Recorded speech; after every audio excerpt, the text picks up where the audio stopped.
श्री गुरुचरित्राध्याय 46 श्री गणेशान नामधारक कवी नवी सिद्धासी मागे कथा निरोपिलीसी नंदी नामा कवी ऐसी दुसरा आणिक कवी म्हणून सिद्धन म्हणे नामधारका सांगो तू ते कथा ऐका आश्चर्य झाले कवतुका श्री गुरुचरित्र अति गोड असता दिवसी ऐका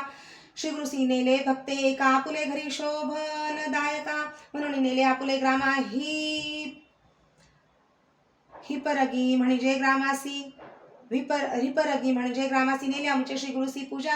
केली तेथे बहुवसी समारंभ झाला तर त्या ग्रामी शिवालय एक नाम कल्लेश्वर लिंग ऐक जागृत स्थान प्रख्यात निक तेथे एक द्विजवर सेवा करी तया नाम नरहरी लिंग सेवा बहु करी आपण असे कवीश्वर नित्य करी पाच कवित्वे समस्त लोक त्यासी म्हणती तुझे कवित्वाची असे ख्याती श्री गुरुसी कवित्वावरी प्रीती गुरुस्मरण करी तू काही त्यासी म्हणे तो नर कल्लेश्वरासी व विकिले जिव्हार अन्यत्र देव अपार नरस्तुती मी न करी नित्य पूजा करून आपण कवित्व करी पार्वती रमणा ते दिवसी अपरिमाणा निद्रा आली तया देखा निद्रा केली देवळात देखता झाला स्वप्नात लिंगावरी श्री गुरु बैसत आपण पूजा करीत असे लिंग न दिसे श्री गुरु असे आपण असी पुसती हर्षे नरावरी तुझी भक्ती नसे कागाम ते पूजितोसी षोडशोपचारासी आपण पूजा करी स्थिरमनी ऐसे देखून या स्वप्न जागृत झाला तो द्विज हाची होय सद्गुरु त्रयमूर्तीचा अवतारू भेट घ्यावी आता निर्धारू म्हणून आला श्री गुरुपाशी कल्लेश्वर कर्पूर गौर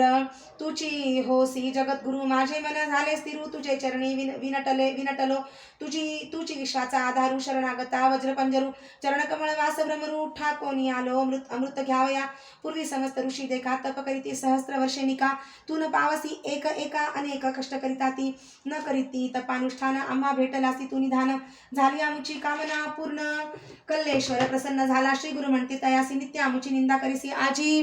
कैसे तुझ मानसी आलासी भक्ती उपजोनी विप्रमणे स्वामी असी अज्ञान अंधकार आम्हासी कैसे भेटला परी येसी ज्योतिर्मय न होता स्वप्नावस्थेत देखील आपण प्रत्यक्ष भेटले तुझे चरण स्थिर झाले अंतःकरण मिळवावे शिष्य वर्गात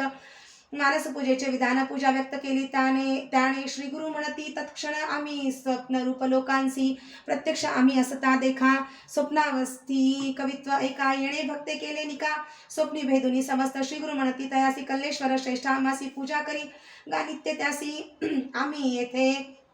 सदा वसो विप्रमणे स्वामी असी प्रत्यक्ष सांडोनी चरणासी काय पूजा कल्लेश्वरासी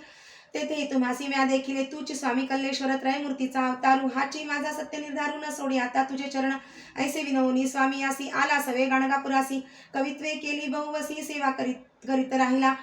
सिद्ध म्हणे नामधारकासी कवीश्वर दोघे श्री गुरुपाशी आले येणे रीतीसी भक्ती करीती बहुवस कथा कवीश्वराची ऐसी सिद्ध सांगे नामधारकासी पुढील कथा विस्तारेसी सांगेल सिद्ध नामधारका इति श्री गुरुचरित्रामृते परमकथा कल्पतरौ श्री सरस्वती उपाख्याने सिद्ध नामधारक समाधे नर हरी कवीश्वर वर प्राप्ती नाम षट्चत्वारिंशोऽध्यायः श्री गुरु दत्तात्रेयार्पणमस्तु श्री गुरुदेव दत्त।